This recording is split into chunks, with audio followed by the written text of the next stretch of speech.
കേരളത്തിൻ്റെ ചരിത്രത്തിൽ ഏറ്റവും ശ്രദ്ധേയമായ ഒരു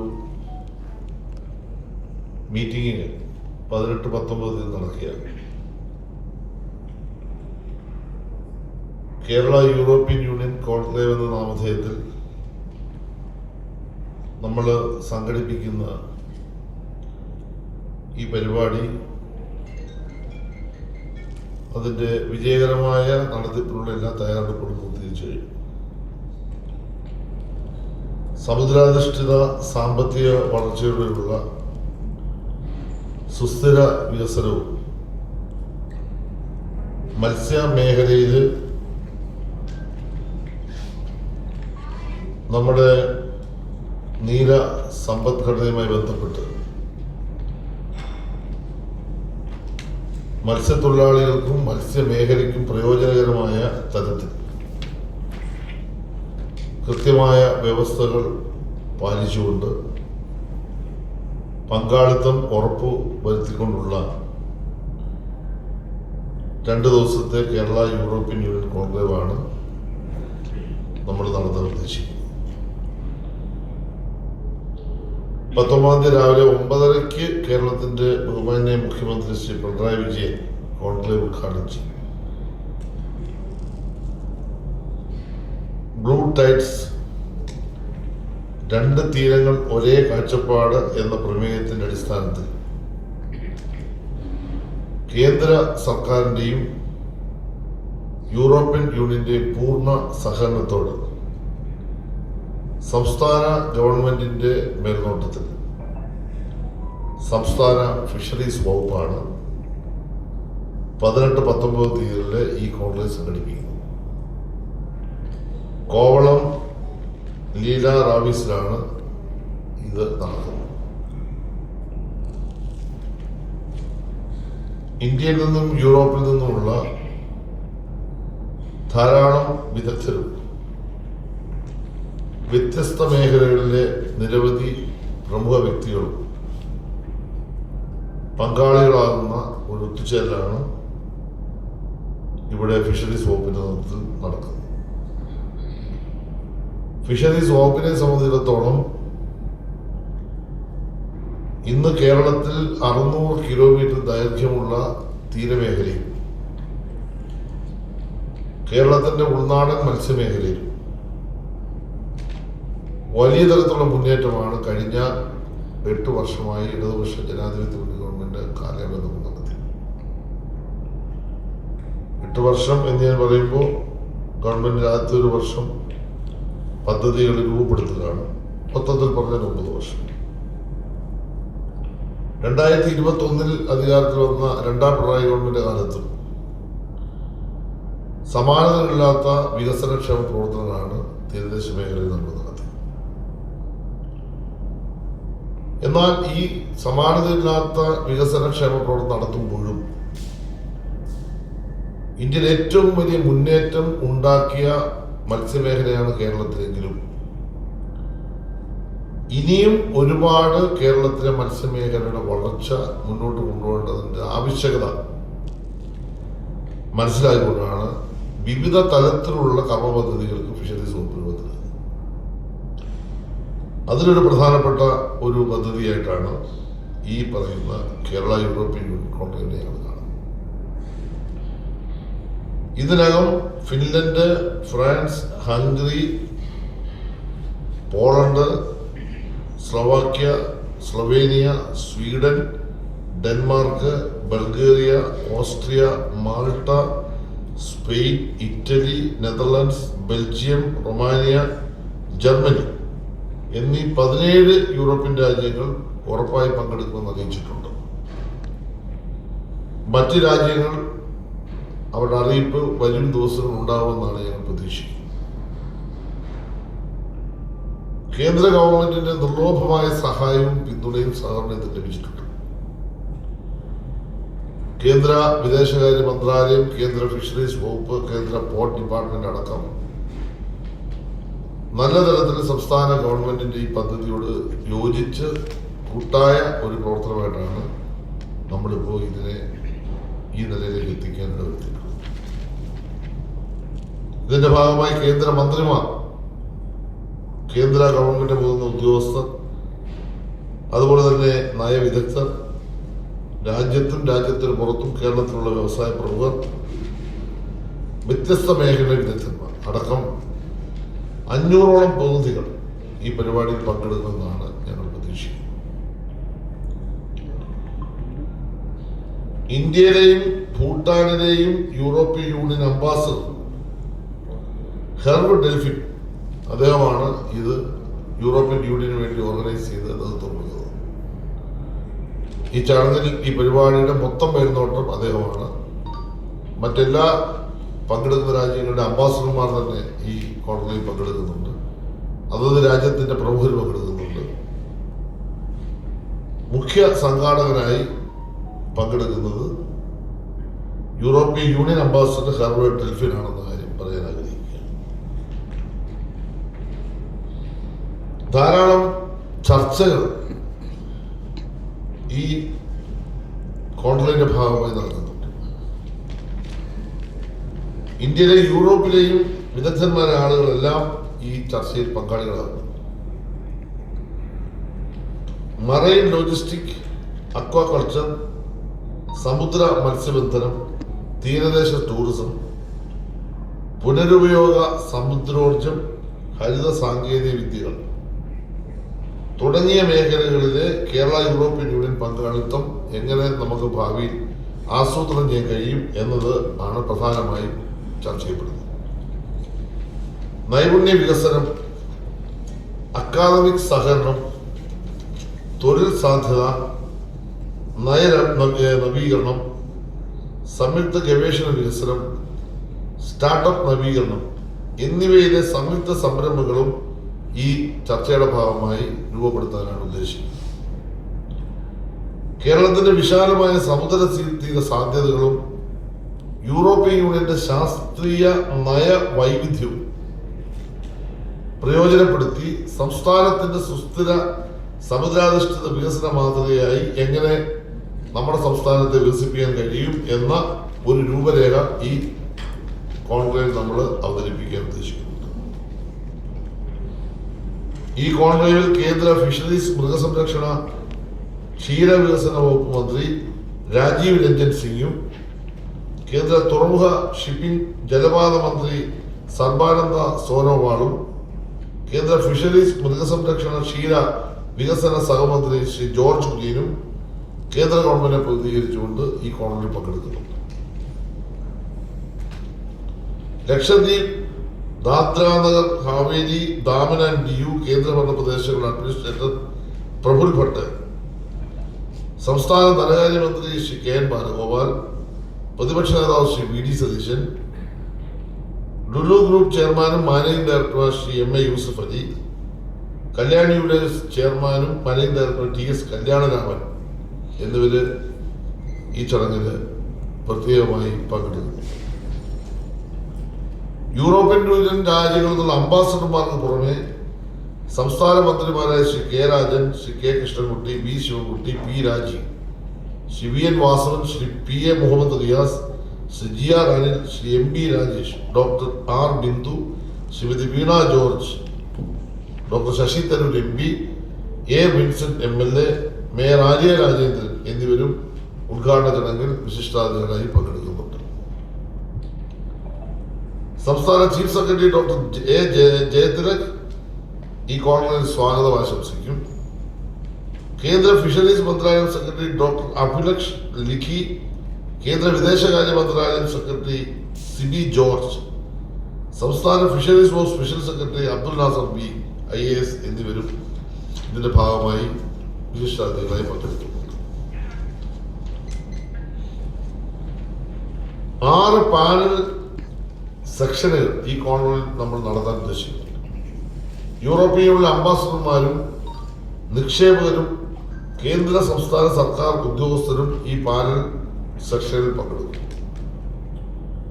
വിവിധ സെക്ഷനുകളിലായി നയരൂപകർത്താക്കൾ, വ്യവസായ വിദഗ്ധർ, നിക്ഷേപകർ, അക്കാദമിക് വിദഗ്ധർ, നൂതന ആശയങ്ങൾ ഉൾക്കൊള്ളുന്നവർ അവരുടെ ആശയങ്ങളും കാഴ്ചപ്പാടുകളും പങ്കുവയ്ക്കും. തീരദേശ വികസനവും കാലാവസ്ഥ പ്രതിരോധ അടിസ്ഥാന സൗകര്യങ്ങളും എന്ന വിഷയത്തെക്കുറിച്ചുള്ള സെക്ഷനിൽ ഡീപ് ഓഷ്യൻ മിഷൻ ഡയറക്ടറും കേന്ദ്ര ഭൗമശാസ്ത്ര മന്ത്രാലയത്തിന് കീഴിലുള്ള NCCR ഡയറക്ടറുമായ ഡോക്ടർ രമണമൂർത്തി, സംസ്ഥാന revenue disaster management secretary MG Rajamanickam എന്നിവർ പാനലിസ്റ്റുകളായി ഉൾപ്പെടും. സംസ്ഥാന ആസൂത്രണ board vice chairman VK Ramendran മോഡറേറ്ററായിരിക്കും. ആ സെക്ഷനിൽ 3 രാജ്യങ്ങളുടെ അംബാസഡർമാരും അതിന്റെ ഭാഗമായി പങ്കാളികളാകും. അതേപോലെ തന്നെ യൂറോപ്യൻ യൂണിയന്റെ പ്രധാനപ്പെട്ട ഒരു ഇൻവെസ്റ്ററും ആ ചർച്ചയിൽ പങ്കാളിയാകും. ഹാർബർ അടിസ്ഥാന സൗകര്യങ്ങളും തുറമുഖ ലോജിസ്റ്റിക് ഷിപ്പിംഗ് കണക്ടിവിറ്റി നിക്ഷേപങ്ങളും എന്ന വിഷയത്തിൽ കൊച്ചിൻ പോർട്ട് ട്രസ്റ്റിന്റെ ചെയർമാൻ B കാശി വിശ്വനാഥൻ, കേന്ദ്ര fisheries joint secretary Sagar Mehra, സംസ്ഥാന തുറമുഖ special secretary doctor A Kausikan എന്നിവരുണ്ടാവും. Malabar international port and SCS limited managing director Lakshman രാധാകൃഷ്ണനാണ് മോഡറേറ്ററായി പ്രവർത്തിക്കുന്നത്. അംബാസഡർമാരും മറ്റു പ്രതിനിധികളും ഈ സെക്ഷനിലും പങ്കാളികളാവും. 3ാമത്തെ സെക്ഷൻ സുസ്ഥിര മത്സ്യബന്ധനം, അക്വാകൾച്ചർ മാനേജ്മെന്റ്, ഗവേഷണം, നിക്ഷേപങ്ങൾ എന്ന വിഷയത്തിൽ നടക്കുന്ന ചർച്ചയിൽ സമുദ്രോൽപ്പന്ന കയറ്റുമതി വികസന അതോറിറ്റി, കോസ്റ്റൽ അക്വാകൾച്ചർ അതോറിറ്റി എന്നിവയുടെ chairperson Doda Venkataswamy, national fisheries development board chief executive doctor Vijay Kumar Behera, സംസ്ഥാന fisheries special secretary Abdul Nasar B എന്നിവർ പ്രഭാഷകരായിരിക്കും. കേന്ദ്ര ഫിഷറീസ് മന്ത്രാലയം joint secretary Neethukumari Prasad section മോഡറേറ്ററായിരുന്നു. മുമ്പേ പറഞ്ഞ പോലെ ബന്ധപ്പെട്ട അംബാസഡർമാരും മറ്റുള്ളവരും പങ്കെടുക്കും. Green transmission section, circular economy, renewable clean energy and investment എന്ന വിഷയത്തിൽ നടക്കുന്ന സെക്ഷനിൽ കേന്ദ്ര പുനരുപയോഗ ഊർജ മന്ത്രാലയം ഡയറക്ടർ മീർ മുഹമ്മദ് അലി, സംസ്ഥാന ഇലക്ട്രോണിക് IT വകുപ്പ് സ്പെഷ്യൽ സെക്രട്ടറി ശ്രീറാം സാംബശിവറാവു എന്നിവർ പങ്കെടുക്കും. സംസ്ഥാന വൈദ്യുത വകുപ്പ് additional chief secretary Punit Kumar മോഡറേറ്ററായിരിക്കും. നേരത്തെ പറഞ്ഞതുപോലെ അംബാസഡർമാരും മറ്റുള്ളവരും പങ്കെടുക്കും. 5ാമത്തെ section education skills and talent mobility എന്ന വിഷയത്തിൽ കേന്ദ്ര നൈപുണ്യ വികസന സംരംഭത്വ മന്ത്രാലയം ഡയറക്ടർ അമിത് മീണ, സംസ്ഥാന ഉന്നത വിദ്യാഭ്യാസ principal secretary doctor Sharmila Mary Joseph എന്നിവർ പ്രഭാഷണത്തിൽ പങ്കെടുക്കും. അസാം കേരള ചെയർമാനും ചെയർപേഴ്സണും MDയുമായ ഡോക്ടർ ഉഷ ടൈറ്റസ് സെക്ഷനിൽ മോഡറേറ്ററായി. തീരദേശ ടൂറിസവും വെൽനസും ആയുഷ് എന്ന വിഷയത്തിൽ നടക്കുന്ന സെക്ഷനിൽ സംസ്ഥാന ടൂറിസം സെക്രട്ടറി K ബിജു, സംസ്ഥാന ആരോഗ്യ വകുപ്പ് അഡീഷണൽ ചീഫ് സെക്രട്ടറി രാജൻ ഗോബ്രഡെ എന്നിവർ പങ്കെടുക്കും. നേരത്തെ പറഞ്ഞതുപോലെ യൂറോപ്യൻ യൂണിയൻ അംബാസഡർമാരും പ്രതിനിധികളും സംസ്ഥാന കേന്ദ്ര ഉദ്യോഗസ്ഥരും ഇതിൽ പങ്കെടുക്കും. വളരെ വിശദമായ ഒരു ചർച്ചയായിരിക്കും ഈ പാനൽ ഡിസ്കഷന്റെ ഭാഗമായി വരുന്നത്. അവിടെ ഉരുത്തിരിഞ്ഞു വരുന്ന ആശയങ്ങളെ കൂടി ചേർത്തുകൊണ്ട് കേരളത്തിന്റെ ഭാവി വികസന സാധ്യതകൾക്ക് നമ്മൾ അന്തിമ രൂപം നൽകി ഈ കോൺക്ലേവിൽ അവതരിപ്പിച്ച് അതിന്റെ കൺക്ലൂഡിംഗ് സെക്ഷനിലേക്ക് പോകാനാണ് ഉദ്ദേശിക്കുന്നത്. നമ്മുടെ രാജ്യത്ത് തന്നെ ഏറ്റവും ശ്രദ്ധേയമായ ഒരു കോൺക്ലേവായിട്ട് ഇന്ന് മാറാനാണ് പോകുന്നത്. തീർച്ചയായിട്ടും വളരെയേറെ അഭിമാനം ഫിഷറീസ് വകുപ്പിനെ സംബന്ധിച്ചുണ്ട്. കാരണം ഈ വകുപ്പ് പ്രതിദാനം ചെയ്യുന്ന ജനവിഭാഗം അവരുടെ ജീവിത സാഹചര്യത്തിൽ വമ്പിച്ച മാറ്റം വരുത്താൻ കഴിയുന്ന ഒരു ഇടപെടലിന്റെ തുടക്കമാണ്. ഇതെല്ലാം യാഥാർത്ഥ്യമാകുന്നതെന്നും ഞാനിപ്പോൾ പറയുന്നില്ല. പക്ഷേ ഇന്ത്യയിൽ ഒരു സ്റ്റേറ്റിൽ നടക്കാത്ത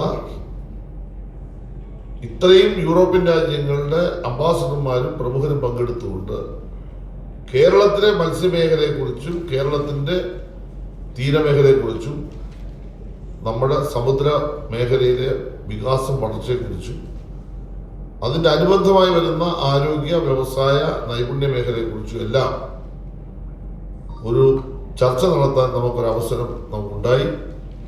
കഴിഞ്ഞ ഒരു 6 മാസമായി ഞങ്ങൾ നടത്തിയ വലിയ ഒരു പരിശ്രമത്തിൻ്റെ ഫലമാണ്. അതിലേക്ക് ഞങ്ങൾ എത്തിക്കാൻ കേന്ദ്ര ഗവൺമെൻറ് യൂറോപ്യൻ യൂണിയനും ആത്മാർത്ഥമായി സഹായിച്ചു.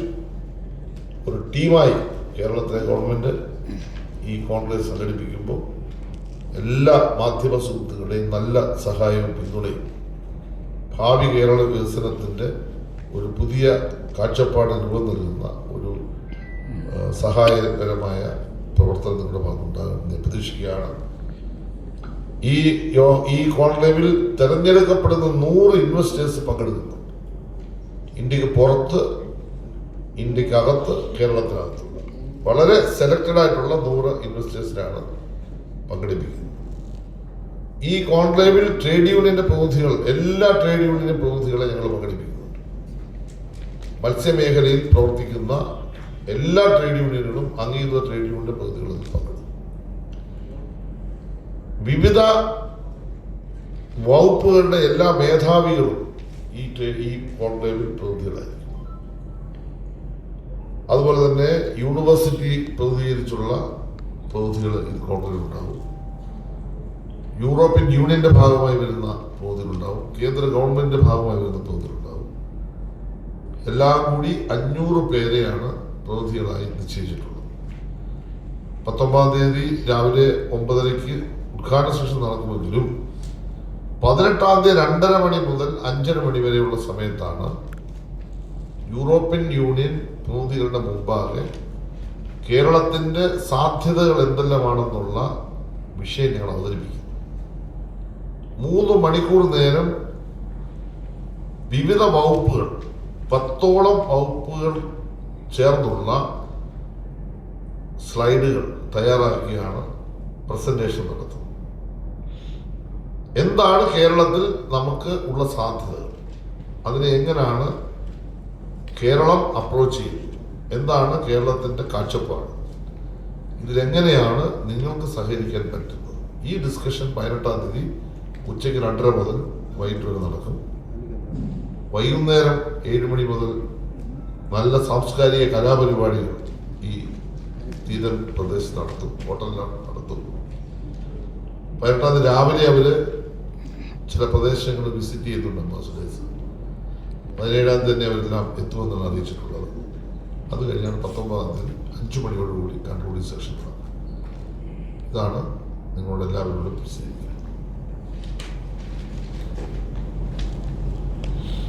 നമ്മുടെ പ്രധാനപ്പെട്ട മാധ്യമ സുഹൃത്തുക്കൾ വഹിച്ച താമസം മറ്റുള്ളവർ കൊടുത്ത് സഹായിക്കണം. ആദ്യ ഭാഗം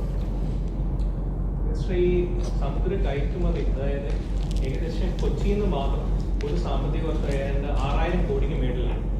ഈ അമേരിക്കയുടെ തീരുവ വന്നതിന് ശേഷം നമുക്കതൊരു വലിയ ബാധ്യതയായിട്ടുണ്ട്. അതായത് നമ്മുടെ മൊത്തം കയറ്റുമതിയിൽ ഏകദേശം 30% പോകുന്നത് അമേരിക്കയിലേക്കായിരുന്നു. ഒരു 30% ചൈനയിലേക്കും പോകുന്നുണ്ട്.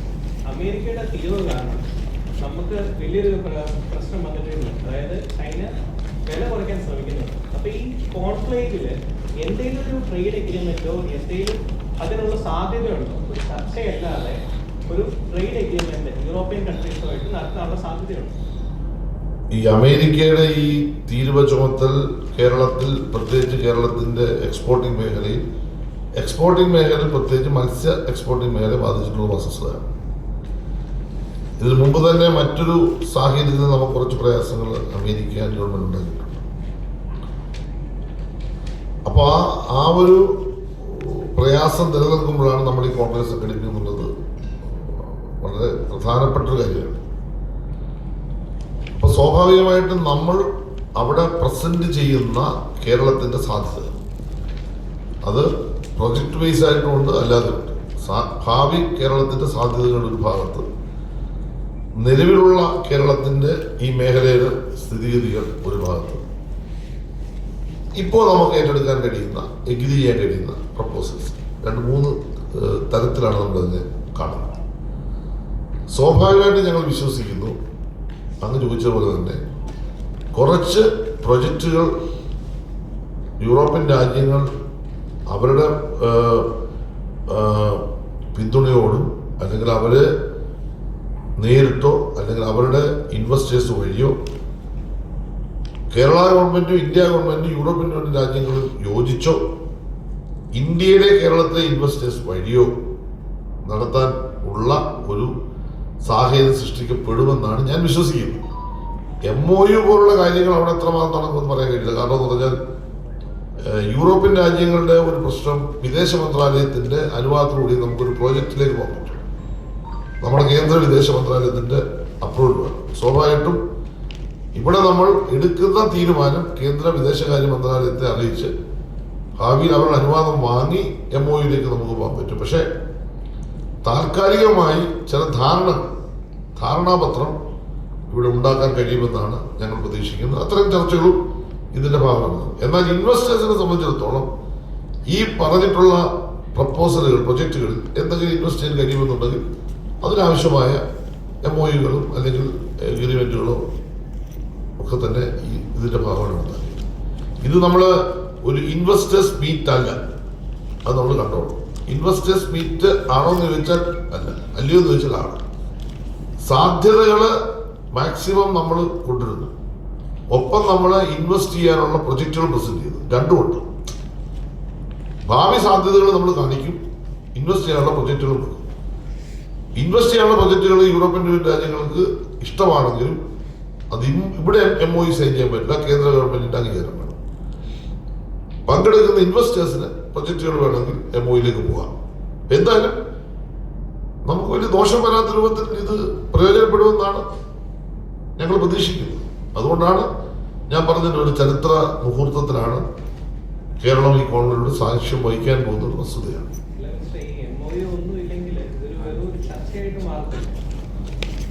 MOU ഇല്ലെന്ന് ഞാൻ പറഞ്ഞില്ല. അങ്ങേക്ക് തോന്നുന്ന കാര്യം അങ്ങ് മനസ്സിൽ വെച്ചോണ്ട് പറയാം. MOU എന്ന് പറയുന്നത് യൂറോപ്യൻ രാജ്യങ്ങളുമായി നടക്കില്ലെന്നാണ്. അതിന്റെ കാരണം ഞാൻ പറഞ്ഞു. കാരണം ഏതൊരു രാജ്യത്തിന്റെയും അവിടുത്തെ ഇൻവെസ്റ്റ്മെന്റ് ഇവിടെ നടക്കണമെങ്കിൽ ഇപ്പോൾ ഒരു MOU സൈൻ ചെയ്യാൻ കഴിയില്ല. വിദേശകാര്യ മന്ത്രാലയത്തിന്റെ അനുവാദത്തിന്റെ അടിസ്ഥാനത്തിൽ പറ്റും. എന്നാൽ ധാരണാപത്രം ഒപ്പിടാം, ധാരണ ഉണ്ടാക്കാം. ആ ധാരണ ഉണ്ടാകാനാണ് ഞങ്ങൾ ശ്രമിക്കുന്നത്. ഇപ്പോൾ ഒരു രാജ്യം പറയുന്നത് ഞങ്ങൾക്ക് ഇതിനോട് താല്പര്യമുണ്ട്. ഇപ്പൊ താല്പര്യപത്രം ആയി. താല്പര്യമുണ്ടെന്ന് പറഞ്ഞാൽ ഡീറ്റെയിൽ ഡിസ്കഷനിലേക്ക് പോകും.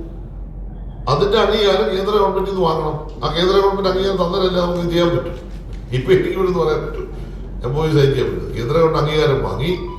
അപ്പൊ അവരതിനകത്തെല്ലാം കോപ്പറേറ്റ് ചെയ്യുന്നുണ്ട്. കേന്ദ്ര ഗവൺമെന്റ്, അവിടുത്തെ മന്ത്രിമാരും ഗവൺമെന്റ് സെക്രട്ടറിമാരും എല്ലാം ഈ മീറ്റിംഗിൽ പങ്കെടുക്കുന്നുണ്ട്. സ്വാഭാവികമായിട്ടും വളരെ വേഗം അത്തരം കാര്യങ്ങൾ അവരുടെ താല്പര്യപ്പെടുമെന്നാണ് ഞങ്ങൾ പ്രതീക്ഷിക്കുന്നത്. എന്തായാലും നമ്മൾ തുടങ്ങുകയല്ലേ. തുടങ്ങുമ്പോൾ തന്നെ നമ്മളിപ്പോ കാല് നീട്ടിയിരിക്കേണ്ട കാര്യമില്ല, കാല് മടക്കി വെക്കുക. അവര് പറയുന്നതനുസരിച്ച് നമ്മൾ കുറേശ്ശെ നീട്ടി നമുക്ക് അവസാനം പൂർണ്ണാർത്ഥത്തിൽ കാല് നീട്ടുന്നതായിരിക്കും നല്ലതെന്ന് എനിക്ക് തോന്നുന്നു. ഒറ്റയടിക്ക് കാല് നീട്ടിയിട്ട് നമ്മുടെ കാലിൽ ചിലപ്പോൾ കോച്ചിപ്പിടുത്തമൊക്കെ ഉണ്ട്. അതുകൊണ്ട് അതിലേക്ക് നമ്മൾ പോകാതിരിക്കുന്നതായിരിക്കും നല്ലത്.